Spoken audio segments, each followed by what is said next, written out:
2026 সালের মাধ্যমিক পরীক্ষার্থীরা, আশা করি তোমরা সবাই ভালো আছো। আর মাত্র কয়েক ঘন্টার প্রতীক্ষা, তারপরে হতে চলেছে এবছর অর্থাৎ 2026 সালের মাধ্যমিকের ভূগোল পরীক্ষা। তার আগে একবার তোমরা মাধ্যমিক 2026 সালের ভূগোলের একটি গুরুত্বপূর্ণ নমুনা প্রশ্নপত্র দেখে নাও। আশা করা যায় এখান থেকেই সমস্ত প্রশ্নে তোমরা কিন্তু পরীক্ষাতে কমন পেয়ে যাবে।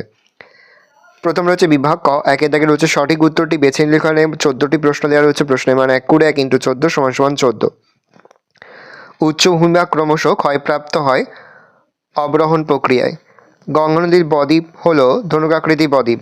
বাতাসে অক্সিজেনের উপস্থিতির শতকরা হিসাব 20.95%। বিমানে নিম্নলিখিত ব্যারোমিটার ব্যবহার করা হয়। উত্তর ব্যারোমেট্রিক অল্টিমিটার। এলিনো দেখা যায় প্রশান্ত মহাসাগরে।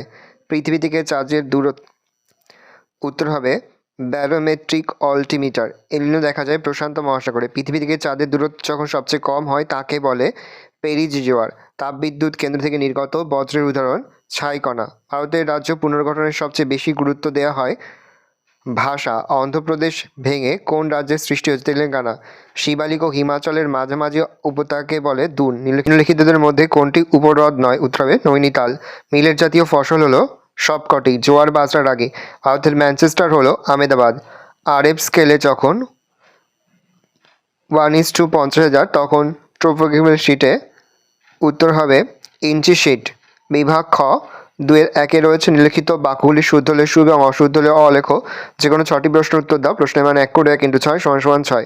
সমুদ্রের মধ্যে ভাসে থাকা বড় বড় বরফের চাই হলো হিমশৈল। ঠিক। প্লায়া হিমবাহ অধ্যুষিত অঞ্চলে দেখা যায়। ভুল। সাধারণ থার্মোমিটারের সাহায্যে দিনের সর্বোচ্চ সর্বনিম্ন উষ্ণতা পরিমাপ করা হয়। ভুল। পর্বতের প্রতিবাদ ঢাল বৃষ্টিছায়া অঞ্চল। ভুল। বজ্রের পুনর্ব্যবহারে বজ্রের পরিমাণ কমে। ঠিক। গ্রাম অঞ্চলে ল্যাটেরাইট মাটি দিয়ে রাস্তা তৈরি হয়। ঠিক। দুর্গাপুর স্টিল প্ল্যান্ট ওড়িশা থেকে কয়লা সংগ্রহ করে। ভুল। উপযুক্ত শব্দবেশী শূন্যস্থান পূরণ করো। যে কোনো 6টি। পার্বত্য প্রবাহে নদী উপত্যকা সৃষ্ট গর্তকে ড্যাশ বলে? মন্থকূপ। ড্যাশ সিতে ভরা কোটালের সৃষ্টি হয় পূর্ণিমা অমাবস্যা। ভারতের দীর্ঘতম জাতীয় সড়কপথটি NH-44। একটি বিষাক্ত বজ্র হলো পারদ। কুমায়ুন হিমালয়ে হিমবাহ সৃষ্ট হ্রদগুলিকে ড্যাশ বলে? তাল। ড্যাশকে ভারতের কমলালেবুর শহর বলা হয়? নাগপুর। ড্যাশকে ভারতের সিলিকন ভ্যালি বলা হয়? বেঙ্গালুরু। 2.3 একটি বা দুটি শব্দ উত্তর দাও। যে কোনো 6টি। কোন মহাসাগরে মৌসুমী স্রোত দেখা যায়? প্রশান্ত মহাসাগরে। কোন স্থানে মুখ্য জোয়ার হলে তার প্রতিবাদ স্থানে কোন জোয়ার দেখা যায়? গৌণ জোয়ার। GIS এর পুরো নাম কি? Graphical information system. ভারতের একটি করমুক্ত বন্দরের নাম লিখতে হবে কান্দোলা। কোন ধান জায়িদ ফসল? আউশ ধান। মরু অঞ্চলে উদ্ভিদকে কি বলা হয়? জেরোফাইট। আদি ভারতের কোথায় দেখা যায়? রাজস্থানের মরুভূমি অঞ্চলে। পূর্ব ভারতে কোন শহর সোনালী চতুর্ভুজে যুক্ত? কলকাতা। পরে হচ্ছে বাম দিকের সঙ্গে ডান দিক মেলাও, দেখে নাও। তারপর হচ্ছে বিভাগ গ, নিচের প্রশ্নগুলির সংক্ষিপ্ত উত্তর দাও। বিকল্প লক্ষণীয়। প্রশ্নের মান 2 করে 2 × 6 = 12। এসকার কাকে বলে অথবা মরুদ্যান কাকে বলে? পেরিজ জোয়ার কাকে বলে অথবা মগ্নচনা কাকে বলে? ইউটিফিকেশন কাকে বলে অথবা বিষাক্ত বজ্র কাকে বলে? মৌসুমী বিস্ফোরণ কাকে বলে অথবা সামাজিক মনস্থানের দুটি উদ্দেশ্য লেখো। সোনালী চতুর্ভুজ কাকে বলে অথবা ভারী ইঞ্জিনিয়ারিং শিল্পের সংজ্ঞা দাও। মিলিয়ন শিট কাকে বলে অথবা বৃহৎ স্কেল ও ক্ষুদ্র স্কেলের মানচিত্রের উদাহরণ দাও। 4 দাগের সংক্ষিপ্ত ব্যাখ্যামূলক উত্তরধর্মী প্রশ্ন। বিকল্প লক্ষণীয়। প্রশ্নের মান 3 করে 3 × 4 = 12। গিরিখাত ও ক্যানিয়নের মধ্যে পার্থক্য লেখো অথবা মগ্নচড়াগুলি মৎস্য আহরণে উপযুক্ত কিভাবে উল্লেখ করো। বজ্র ব্যবস্থাপনায় শিক্ষার্থীদের ভূমিকা আলোচনা করো অথবা গঙ্গা দূষণের পরিবেশগত প্রভাব উল্লেখ করো। ভৌমজল অতিরিক্ত ব্যবহারের কুফলগুলি আলোচনা করো অথবা দক্ষিণ ভারতে নীলগিরি পার্বত্য অঞ্চলে কফি চাষের প্রাধান্য লাভের কারণ কি। জিওস্টেশনারি ও সানসিনক্রোনাস উপগ্রহের মধ্যে পার্থক্য লেখো অথবা ভূবৈচিত্র্য মানচিত্রে 3টি ব্যবহার লেখো। বিভাগ ঙ, 5.1 নিম্নলিখিত প্রশ্নগুলি থেকে যে কোনো 2টি প্রশ্ন দাও। প্রশ্নের মান 5 করে 5 × 2 = 10। 4টি রয়েছে, 2টি করতে হবে।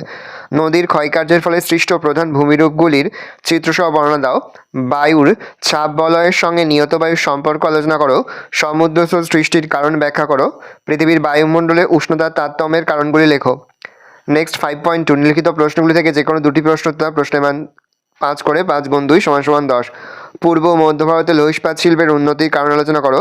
পশ্চিম ভারতে কার্পাস বয়ন শিল্পের কেন্দ্রীভবনের কারণ আলোচনা করো। ভারতের ধান চাষের অনুকূল ভৌগোলিক পরিবেশ আলোচনা করো। ভারতের জনসংখ্যা বৃদ্ধির কারণ আলোচনা করো। পরে হচ্ছে বিভাগ চ, প্রশ্নপত্রের সাথে প্রদত্ত ভারতের রেখা মানচিত্র লিখিতগুলি উপযুক্ত প্রতীক ও নাম সহ চিহ্নিত করে মানচিত্রটি উত্তরপত্রের সঙ্গে জুড়ে দাও। প্রশ্নের মান রয়েছে 1 করে 1 × 10 = 10। ভালো করে দেখে নাও। এই রয়েছে টোটাল তোমাদের 2026 সালের মাধ্যমিকের ভূগোলের একটি গুরুত্বপূর্ণ নমুনা প্রশ্নপত্র। ভালো করে দেখে নাও। এবার আমরা সম্পূর্ণ অধ্যায়ভিত্তিক সাজেশনটা একবার দেখে নেব। এবার তোমরা সম্পূর্ণ অধ্যায়ভিত্তিক 2, 3 এবং 5 মার্কের সাজেশনটা দেখে নাও। প্রথম অধ্যায় থেকে যে প্রশ্নগুলো তোমরা পড়বে, আমি আস্তে স্ক্রল ডাউন করছি, ভালো করে তোমরা প্রশ্নগুলো দেখে নাও। আশা করা যায় এখান থেকে প্রতি বছর নয় এই বছর তোমরা কিন্তু সমস্ত প্রশ্ন কিন্তু কমন পেয়ে যাবে। দ্বিতীয় অধ্যায় বায়ুমণ্ডল দেখে নাও, বায়ুমণ্ডল থেকে 2 মার্কের জন্য যেগুলো পড়বে। নেক্সট অধ্যায় তৃতীয় অধ্যায় বাড়িমণ্ডল দেখে নাও, বাড়িমণ্ডল থেকে যেগুলো পড়বে। নেক্সট অধ্যায় চৌদ্দ অধ্যায় বজ্র প্রক্রিয়াকরণ দেখে নাও, এই অধ্যায় থেকে যেগুলো পড়বে। নেক্সট অধ্যায় আঞ্চলিক ভূগোল ভারতের প্রাকৃতিক পরিবেশ দেখে নাও, এখান থেকে 2 মার্কের জন্য যেগুলো পড়বে। নেক্সট অধ্যায় ভারতের অর্থনৈতিক পরিবেশ দেখে নাও, এখান থেকে 2 মার্কের জন্য যেগুলো পড়বে। এবার দেখে নাও নেক্সট অধ্যায় 6 নম্বর অধ্যায় উপগ্রহ চিত্র ও ভূবৈচিত্রিক মানচিত্র, এখান থেকে দেখে নাও 2 মার্কের জন্য যেগুলো পড়বে। এবার দেখে নাও 3 মার্কের সম্পূর্ণ অধ্যায়ভিত্তিক সাজেশন, প্রথম অধ্যায় থেকে 3 মার্কের জন্য যেগুলো পড়বে দেখে নাও। এবার দেখে নাও দ্বিতীয় অধ্যায় থেকে 3 মার্কের জন্য যেগুলো পড়বে। এবার দেখে নাও তৃতীয় অধ্যায় থেকে 3 মার্কের জন্য যেগুলো পড়বে। এবার দেখে নাও চতুর্থ অধ্যায় থেকে 3 মার্কের জন্য যেগুলো পড়বে। এবার দেখে নাও ষষ্ঠ অধ্যায় থেকে 3 মার্কের জন্য যেগুলো পড়বে প্রাকৃতিক পরিবেশ থেকে। এবার দেখে নাও অর্থনৈতিক পরিবেশ থেকে যেগুলো পড়বে। নেক্সট 6 অধ্যায় থেকে যেগুলো পড়বে দেখে নাও। এবার দেখে নাও সম্পূর্ণ অধ্যায়ভিত্তিক 5 মার্কসের লাস্ট মিনিট সাজেশন দেখে নাও যেগুলো তোমরা পড়বে।